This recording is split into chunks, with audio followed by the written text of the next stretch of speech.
I met her on a different app. Not Bumble, not Tinder. One of those smaller ones that promises real connections. Her name was Lauren, and she seemed almost painfully normal. Dog photos. A picture with her mom at the beach. A caption about loving rainy days and bookstores. We talked for nearly 2 weeks. She never overshared. Never flirted too hard. Just steady, calm conversation that made me feel like I could trust her. She said she worked nights at a hospital. She said she was tired a lot. She said she liked that I didn't rush things. When we finally agreed to meet, she suggested something low-key, coffee and pastries at a quiet cafe near the edge of town. It was winter, already dark by late afternoon, and I remember feeling oddly nervous on the drive there. Not the excited kind, more like the kind you get before a doctor's appointment. When I arrived, the cafe was almost empty. Warm lights, quiet music, the soft clinking of dishes. I texted her that I was there. No reply. I ordered a coffee, so I didn't look like I was just standing around awkwardly. 10 minutes passed. Then 15. I messaged again. Still nothing. A woman behind the counter asked if I was waiting for someone. I said yes.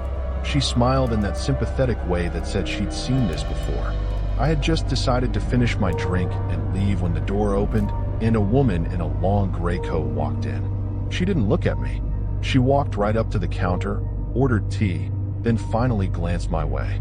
"Are you Daniel?" she asked. My stomach tightened. My name wasn't anywhere on the reservation. I nodded slowly. She said her name was Claire. She told me she was Lauren's roommate. Lauren, she said, had gotten called into work unexpectedly, but she really didn't want to cancel. She was supposedly just a few minutes away, too tired to drive, and asked Claire to take me to her place so we could still talk there. Everything in her tone sounded casual, like this was something people did all the time. I asked why Lauren didn't message me herself. "Service is terrible in the basement level of the hospital," she said, shrugging. "She asked me to come get you." I asked for the address. She smiled politely and said it was easier if she drove. That sentence cracked something open inside me. Easier for who? I told her I'd just meet Lauren there. I insisted. Claire's smile didn't move, but her eyes changed somehow, flatter, colder.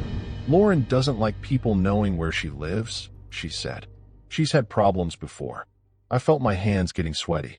I don't know why, but part of me still didn't want to seem rude. I kept trying to rationalize it. Maybe this was just awkward. Maybe people really did arrange dates like this. I said no again, this time firmer. I told her I'd rather reschedule. She set her tea down on the counter very slowly. "She's going to be disappointed," she said. There was a moment where neither of us spoke. Then she stepped aside and let me pass, but the way she watched me made the hair on the back of my neck rise. I left. I didn't even finish my coffee. In the parking lot, I could feel eyes on me. I glanced back through the windows. Claire was still standing inside, not drinking her tea, just staring in my direction. I drove home fast, locked my doors, tried to laugh at myself. An hour later, my phone buzzed. "Lauren, hey, I'm here. Where are you?" My chest tightened. I explained what happened. I told her about the cafe, about Claire, about the ride. Her reply came instantly. "I don't have a roommate." I stared at the screen, waiting for more. Instead, she went silent. When I checked her profile the next morning, gone. That should have been the end. But later that week, I began receiving login alerts. Someone trying to get into my email, my bank, my cloud storage, password resets, unknown devices. Then the text started. Different numbers, different states. "You shouldn't have left. We had everything ready. You made this worse." One simply said, "Next time don't waste our time." Not our. I blocked every number. I told myself it was some elaborate prank. A few nights later, around midnight, I heard something outside my apartment, slow footsteps. They stopped right outside my door. Then came the softest knock. Not loud, not threatening, just patient. I didn't move. I barely breathed. Another knock. Harder. Then silence. When I finally built up the courage to look through the peephole, the hallway was empty. The next morning, I asked my neighbor if they'd heard anything. They hadn't, but they did tell me something else. A woman had been lingering in the stairwell around the time I got home the night of the coffee meetup. Gray coat, standing there, pretending to scroll her phone. I started carrying my trash out during daylight after that. I stopped using dating apps entirely. I tried to forget. About a week later, I took the trash out late by accident. The dumpster behind the building sits against a wall, the kind of spot where sound echoes slightly. As I lifted the lid, a piece of folded paper slid off the handle and landed at my feet. My name was written on the outside. Inside was a photograph, grainy, printed, zoomed in. Me, sitting inside the cafe, staring at my phone. Another shot, from farther back, caught the top of someone's head in the reflection of the window glass. On the back of the picture, just one word. Next, I went inside shaking. I reported everything. The police took notes, nodded, told me to save any future messages. With no direct threat and no proof of who it was, there wasn't much they could do. The messages eventually stopped, or at least, they stopped coming to me. Sometimes, though, when I'm out, grocery store, parking garage, quiet streets, I feel it again. That same awareness from the cafe, like someone is watching, measuring distance, weighing opportunity. I've replayed that night in my head so many times. The fake profile, the calm conversation, the carefully chosen public place, the supposed roommate who wasn't aggressive, just persistent. Nothing about it was random. Whoever they were, they had practiced. They created a person out of thin air. They studied me long enough to know where to hit next. They expected me to walk out with a stranger for reasons that almost sounded reasonable. I don't think they wanted to scare me. I think they were angry because I ruined their plan. And sometimes, late at night, when the building is quiet, I still catch myself listening for that gentle, patient knock and wondering how many other profiles are out there right now, smiling, laughing, waiting to invite someone out for something as simple as coffee. Just waiting for someone who doesn't listen to the voice in their gut. I used to think apartment hunting was boring. You scroll, you call, you visit, and most places look the same. But the place I found last winter felt different the second I stepped inside. It was on the third floor of an old brick building at the edge of town. The hallway lights flickered like they were tired of staying on, and there was a faint smell of damp wood and something metallic. Still, the rent was cheap, and the landlord barely asked questions, which should have been the first red flag. Inside, the apartment was quiet. Too quiet. No traffic noises. No neighbors.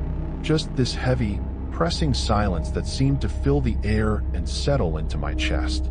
There was one room, though, that I didn't like from the beginning. The spare bedroom. The door stuck slightly, like it didn't want to be opened.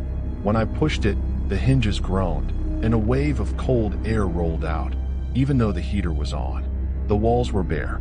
No closet. Just a single small window that looked out into thick trees behind the building. I decided I'd keep that door closed. The first few nights were fine. I unpacked, watched videos, tried to settle in. But every night, at around the same time, I'd hear it. A soft, dragging sound, like something heavy shifting across the floor. Always from that room. I convinced myself it was the pipes, or maybe the building settling. But one night, I heard something different. Knocking. 3 slow knocks from inside the spare room door.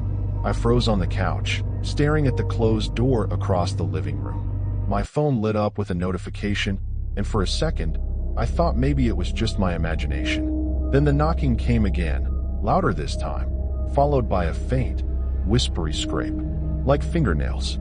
I finally worked up enough courage to stand. I walked across the apartment, every step echoing in the silence.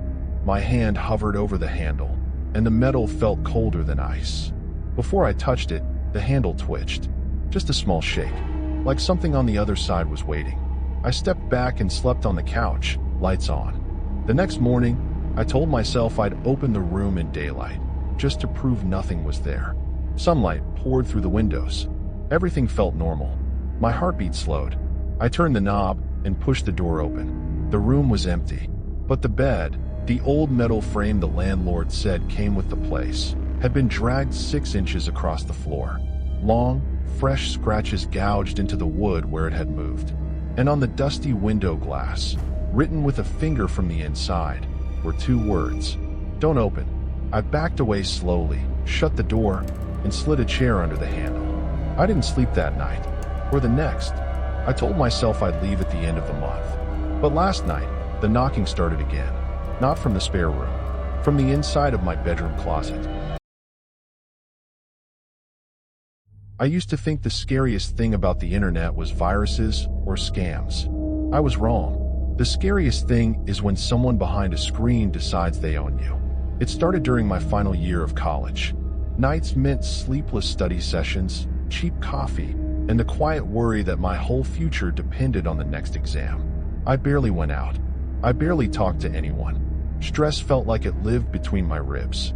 So when I got a message from someone named Evan on a study forum, I didn't think much of it. He was polite. Funny. He asked about my classes. He listened when I vented. Our conversations moved from the forum to private messages, then to calls. He had the kind of voice that sounded safe, warm, calm, reassuring. He said he was a med student preparing for his board exams, too. Instant connection. We talked every night, sometimes until 3 or 4 in the morning. He said all the right things. Encouraging, supportive, gentle. The only odd thing, he never turned on his camera. He said his webcam was broken. Then he said he didn't like how he looked on video. Then he said his internet was bad. The excuses changed every time, but I ignored it. I wanted to believe I finally had someone on my side. A few weeks in, he started asking for pictures. Nothing sexual at first, just selfies. Then cute ones. Then slowly, carefully, he pushed for more. I said no. He apologized. Then days later, he'd ask again. Every refusal somehow turned into a fight. He twisted my words, made me feel guilty, told me I didn't trust him, told me I must not care. And I kept trying to explain, to be calm, to be reasonable. I didn't realize he was training me. One night, after I refused again, he went silent. No messages, no calls, nothing. For the first time, I felt relief instead of panic. I slept through the night. I studied. I breathed. 3 days later, he messaged, "I'm sorry. I was having a rough time. Please don't leave. You're the only good thing I have." That sentence hooked straight into my guilt. And I took him back. Weeks stretched into months. He still never showed his face. He still refused to meet. But now he wanted details. Where I studied, where I lived, what bus route I used, what time I usually went to the library. He asked in casual ways, hidden inside other conversations. And like an idiot, I answered. One night, I told him about a creepy feeling I had walking home alone. He laughed and said, "Don't worry. I'm always watching out for you." I thought he meant emotionally. I didn't realize he meant literally. Things shifted after that. He got possessive, jealous of classmates, suspicious of friends. He'd blow up if I didn't reply quickly enough. If I went out without telling him, he'd sulk for hours. Once, after we argued, he texted, "I know where you are. Stop ignoring me." I froze. Then another message arrived, seconds later. A photo of the back of my apartment building, taken at night, with one window glowing. My window. At first I tried to rationalize it. Maybe it was old. Maybe he found the picture online. Maybe it was a coincidence. But my lamp, my curtains, my plants, it was my room. Still, I didn't call the police. I didn't tell my parents. I didn't tell anyone. I told myself I was overreacting. We stopped talking for a while after that. I blocked him everywhere I could. I focused on exams, on breathing, on pretending I wasn't constantly glancing over my shoulder. Weeks passed. Nothing happened. I convinced myself I'd imagined the danger. Then one night, while reviewing flashcards, I heard footsteps outside my apartment door. Slow, deliberate. Someone stopping, listening, moving again. My phone buzzed. Unfamiliar number. "Can you open the door? I brought you something." My heart hammered. I didn't move. Another message. "I know you're home. Your light is on." I backed away from the door, moving quietly, like sound alone might give me away. My hands shook so badly I nearly dropped my phone. The knocking started.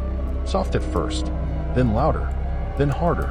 I dialed emergency services with trembling fingers, whispering into the receiver as the dispatcher told me to stay calm. Outside, the knocking stopped. Silence swallowed the hallway. For one horrible second, I thought maybe it was over. Then something scraped along the bottom of my door, like metal dragging across wood. I slapped my hand over my mouth to keep from making a sound. More footsteps. The faint sound of someone breathing. Then a voice. His voice. I'm not here to hurt you. I just want to see you. Please, don't make me feel crazy. He sounded broken, and desperate, and completely unhinged. The dispatcher kept me on the line, instructing me to stay away from the door, to lock myself in another room, to wait. Minutes stretched like hours. Then, sirens. Shouting. Heavy footsteps. A man yelling. A struggle. Then silence. A police officer knocked, gently. I opened the door with shaking hands. They had him handcuffed in the hallway. He looked nothing like his photos. Older. Thinner. Sunken eyes. Like he'd been living in the shadows. And in his jacket pocket, they found a small kitchen knife. I don't remember much of what happened next. Paperwork. Questions. My shaking hands signing things. My voice cracking as I tried to explain everything. The lies, the pressure, the stalking, the fear. When it was over, the officer said quietly, "He's been watching you for a while." That sentence has never left me. I changed my number. I deleted every account he had access to. I moved in with my parents until exams were over. For months afterward, every unexpected knock made my chest tighten. Every unfamiliar car idling near the house made my stomach twist. Every random message request felt like a threat. People think catfishing is embarrassing. They joke about it, laugh about people falling for it. But what nobody talks about is how dangerous it can become when the mask cracks and the person underneath refuses to let go. Sometimes, when I walk home at night and pass dark windows and quiet streets, I swear I feel eyes on me again. And I wonder how many strangers quietly decide, behind their screens, that someone they've never met already belongs to them.